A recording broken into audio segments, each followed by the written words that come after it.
Hey everyone, it's your boy Maurice, your Orlando real estate professional. Today, what we're talking about is the top 3 coronavirus real estate myths. Just kind of clarify for you, let you know what's happening in the market. What you're hearing from some people, they might be saying it's a bad time to sell. Nope, it may not seem like it to those outside the real estate industry, but buyer demand continues to outstrip seller supply, and many people are stuck in the last year's recession, expecting home prices to drop. But that won't happen anytime soon. Okay, so we're not in last year's recession. No, we're not in the same recession that we saw 10 years ago, and it's a completely different market from then. So myth number 1, it's a bad time to sell. Homeowners might be a little skittish with unemployment's high and a pandemic raging on through our country and the rest of the world. How could it possibly be a good time to sell? In reality, though, many buyers are frantically wanting a place to call home, but many homeowners choosing not to sell.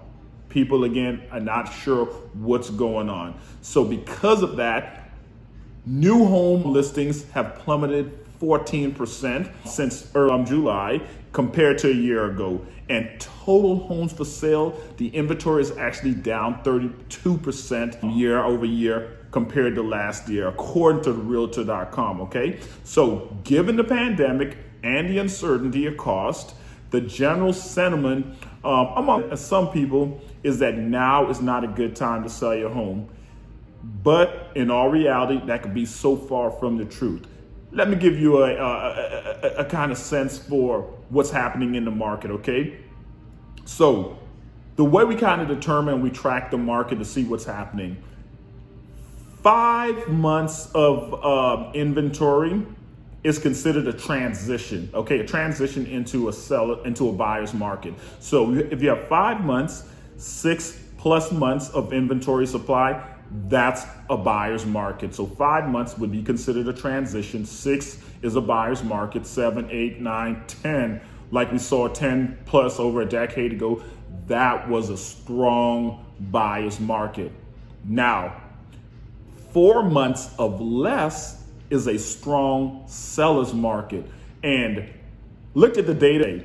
And we, as of last, at end of July, we had roughly 2.1 month supply of inventory, okay? So at 2.1 month supply of inventory, it makes an extremely strong seller's market. So if you think about it, 4 months of inventory, strong seller's market. 3 months of inventory, strong seller's market. Now 2, 1, think about it, extremely strong seller's market. So that's what we're seeing right now. Because a lot of homeowners decided to hold off on putting their home on the market, it's created just a huge deficiency of inventory. So in turn, causing many home buyers that are in the market right now to not have many options. In turn, supply and demand is actually driving up the price. So that's myth number 1, that it's a bad time to sell. It could be so much further from the truth because it's such a strong seller's market right now. Myth number 2, home prices are dropping. Now, this myth right here could be just remnants of the last recession, which we had over a decade ago, because we saw a recession, people lost their homes, jobs, and all that stuff, right? And what ended up happening is, because of all the foreclosures and everything else, what happened is we had such a huge supply of inventory. In fact, I went back and looked at it. We actually were up to a point where we had 22-month supply of inventory. And when I say supply of inventory, which means is if you only took the properties that were actually listed for sale and did not add any new properties, based on selling those properties and attrition, it would take 22 months to actually get those properties sold. So because you had such a huge supply and not as high a demand, well, that caused prices to drop, which is completely different from today's recession, which today we have a smaller inventory supply and a bigger demand. So think about it, 2 months supply, still the same demand. Property prices are not coming down anytime soon. So unless you notice that the inventory supply itself continues to go up and get to the point to where we're at 7, 8, 9, 10, 11 months, that's when you're going to see prices dropping. And right now, I don't foresee that on the horizon. People today have a lot more equity in their properties right now because of a lot of people holding off and putting their homes on the market. It's going to continue to keep the inventory supply low, in turn driving up the price, okay? And in fact, we're noticing here that from last year to this year, we've actually seen about and this is according to Realtor.com, okay? We're seeing close to an 8% appreciation in the median prices of homes. So myth number 2, home prices are dropping. Couldn't be any further from the truth. Now, myth number 3, everyone is rushing to the suburbs. Now, urban centers poses more challenges for social distancing during the pandemic, less than densely populated areas. And there's generally a higher interest in the suburbs right now because you get more room to stretch out, more room to, make yourself feel at home, right? So right now you're seeing some people saying, you know what, let me get to a place to where I've got a little bit more room and a little bit more space. And according to Realtor.com, this actually, those zip codes that are considered the suburbs, you're actually seeing a 13% increase in visibility or searches for the suburbs, which is actually nearly double the views of listings in the urban areas have received. So yes, the suburbs are probably getting a little bit more closer of a look, or you're seeing more an increase of people wanting to be out in those areas. That's definitely happened.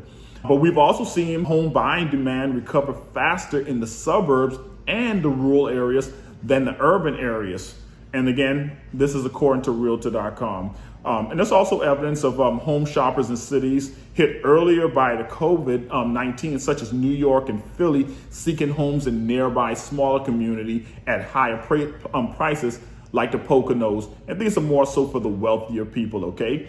Now, keep in mind, although the pandemic itself, although it's bad, it will eventually pass, all right? And when it does, are people really going to stop wanting to be in the city? Now, keep in mind, when you're in the city, right, you're probably 5 to 10 minutes away from everything, right? Yes, as you go to the suburbs, you can get delivery from Grubhub every night. Does that mean that you're never going to want to go out and eat at your favorite restaurant again?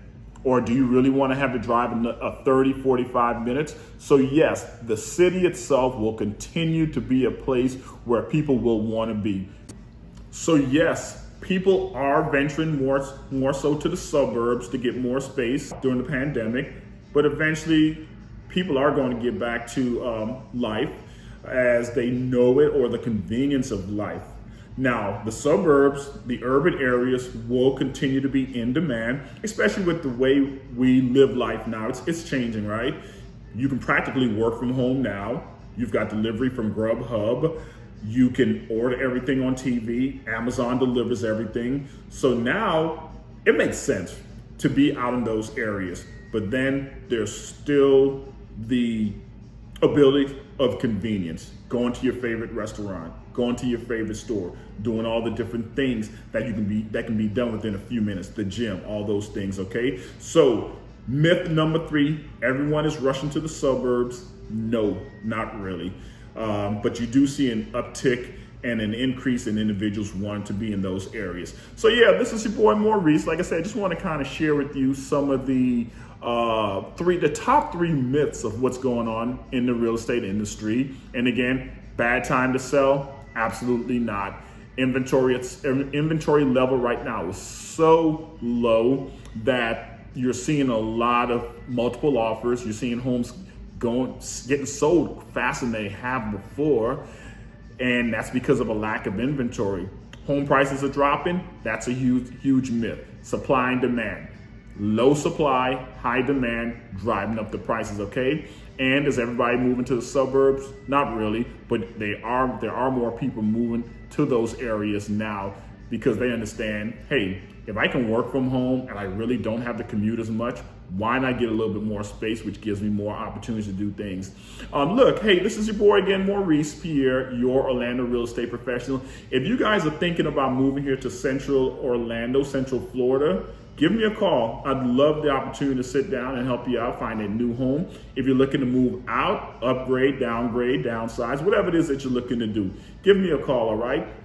My number is going to be listed down below, 407-797-7631. Give me a call. Let me know what I can do to help you out, all right? And again, I appreciate y'all, appreciate your time. If there's ever anything I can do for you, please reach out to me. You can find me pretty much anywhere online.